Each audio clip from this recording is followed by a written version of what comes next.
안녕하십니까. 해석이 되어야 마음에 남는다. 신동영입니다. 오늘도 논어를 원문으로 공부하시는 분들을 위한 강의, 한번 문법 분석을 통한 자세한 해설 강의 시작하겠습니다. 오늘은 자한 9편 1장입니다. 자한은 리여, 명여, 인 그래서 오늘부터는 자한편에 들어가겠습니다. 자한을 편명으로 삼았는데 요 자한언에서 자한을 땄습니다. 근데 원칙적으로는 공자님께서 한언, 드물게 말씀하셨다 이런 대목이기 때문에 자한으로 따는 게 조금 특이합니다. 그래서 자한하면 제자들 이름 같기도 하고 자로나 자공 이런 이름 같기도 하고 어떻게 보면 드물다란 뜻이 약간 쓸쓸한 그런 느낌을 줄 수 있기 때문에 자한이라는 편명이 약간 생소하긴 한데 제자들이 자한을 편명으로 삼았습니다. 그래서 이 자한은 제1편의 하기편, 하기시습지 편과 더불어서 지금 9편의 자한편이 공자님 말씀을 많이 그 직전 제자들이 공자님과 같이 천하를 주유하고 생사고락을 같이 했던 그 제자들과 같이 했던 그 이야기가 많이 실려 있다 이렇게 해서 중요한 편으로 평가를 하고 있습니다. 그래서 구체적으로 한번 공부해 보겠습니다. 자한언 리여 명여 인 그래서 자가 주어가 되겠습니다. 공자님께서는 말하다 이게 서술어가 되는데 하는 드물게 말씀하시다 그래서 하는 드물게 부사로 처리를 하면 되겠습니다. 그래서 동사 말하다를 꾸며지는 드물게 말씀하셨다.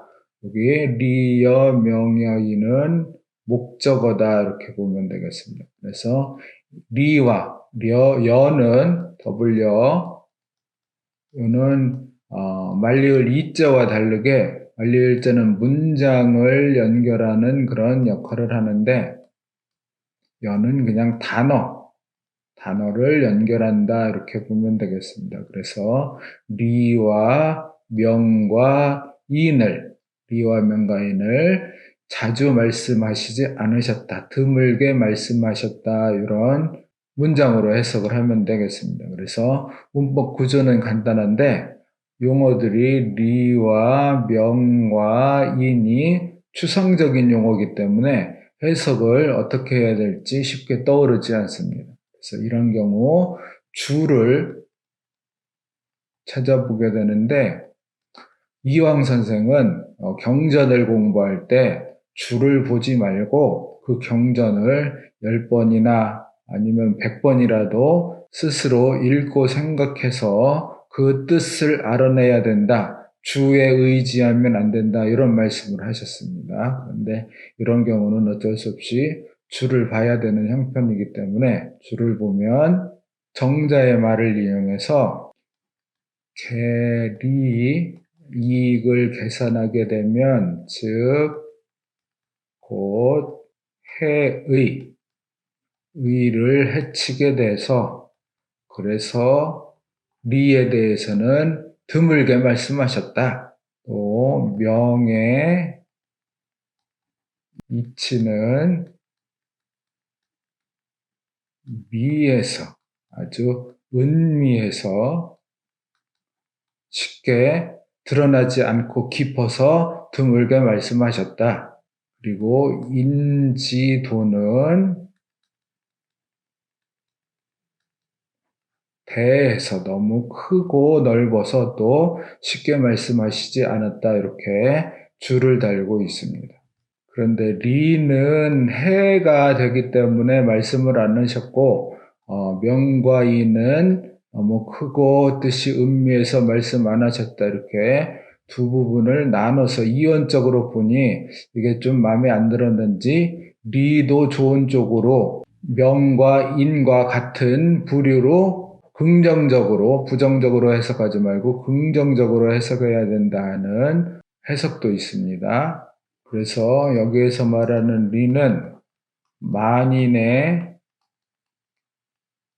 복지 개념으로 백성의 이익, 그런 개념으로 봐야 되고, 명은 인간의 운명, 이렇게 그런 개념으로 봐야 되고, 이는 내면적 덕성이다, 이렇게 봐야 된다 생각됩니다. 그래서 이런 뜻이 너무 넓고 크고 깊어서 한마디로 표현을 안 했지, 구체적인 실천 방법에 대해서는 많이 말씀을 하신 거다. 평소에 말씀을 하셨는데, 그게 시나 서, 예, 악에 다 들어있는, 평소에 공부하고 배우는 것에 다 포함되어 있는 내용이다, 이렇게 봐야 된다. 단지 포괄적으로 한마디로 말씀하시지 않았을 뿐이지 항상 말씀하셨다, 이렇게 해석을 해야 된다 보고 있습니다. 그래서 공야장편에서도 부자지 언 성과 여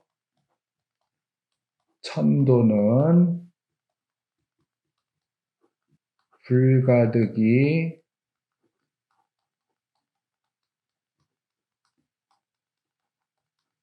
묻냐, 그래서 공야장에서 배운 문장이 있습니다. 이때도 자음편을 예를 들어서 설명을 드렸는데, 성과 천도는 불가득이 뭐냐, 쉽게 들을 수가 없었다. 자주 말씀을 하시지 않았다.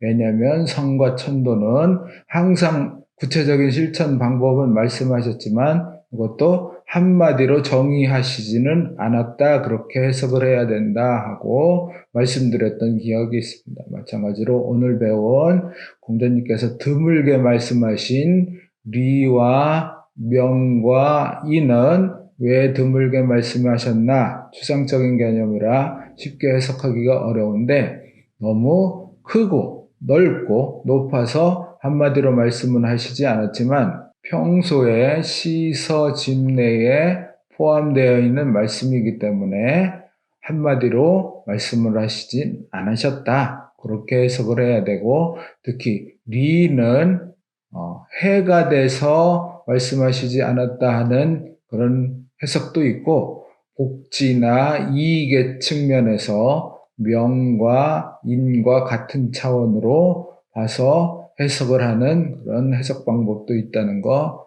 말씀드리겠습니다. 오늘도 수고 많이 하셨습니다.